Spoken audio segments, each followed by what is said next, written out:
vocation à prendre en charge toutes les aspirations. La Constitution fixe un cadre général de fonctionnement de notre État, les institutions qui doivent l'animer, leur rôle, leurs relations, interrelations, et puis les mesures qui sont prises pour parer à certaines faiblesses que nous avons constatées dans l'évolution politique de notre pays.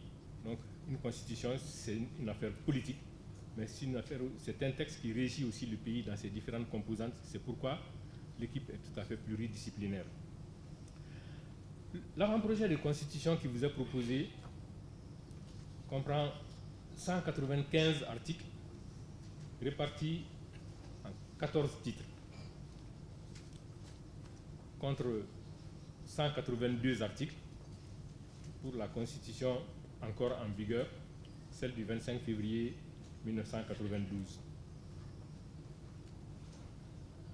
La taille et la longueur de la Constitution peuvent être l'objet d'appréciations diverses, mais je m'en vais vous dire qu'une Constitution, c'est le reflet de la situation politique, économique et sociale d'un pays au moment où s'engagent les réflexions pour sa mise en forme et son adoption.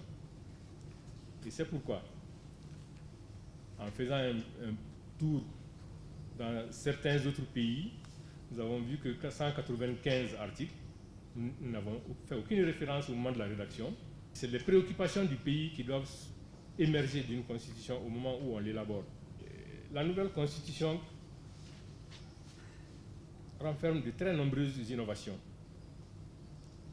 Ces innovations tendent à prendre en charge les préoccupations que vous-même avez émises au cours des précédentes rencontres que nous avons eues avec vous et à d'autres niveaux, des préoccupations qui ont été émises lors de différentes rencontres importantes qui sont les Assises nationales de la refondation, le dialogue national inclusif et tant d'autres rencontres et des réflexions pertinentes qui ont pu être faites sur le fonctionnement des institutions de notre pays.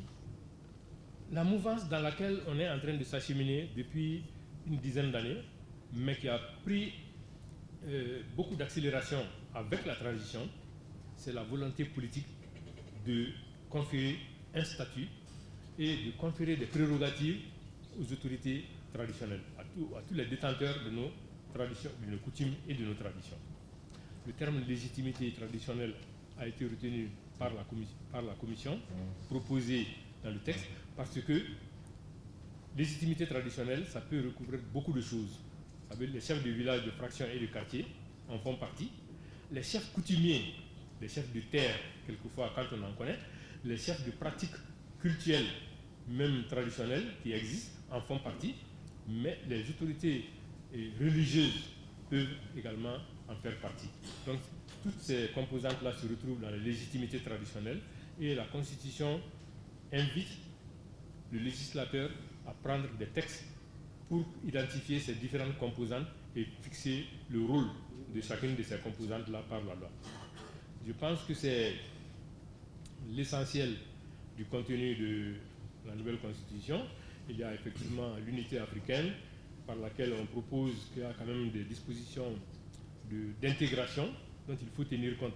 L'unité africaine, c'est bien beau, c'est dans toutes nos constitutions depuis 1960, mais l'unité africaine tarde à se faire jour.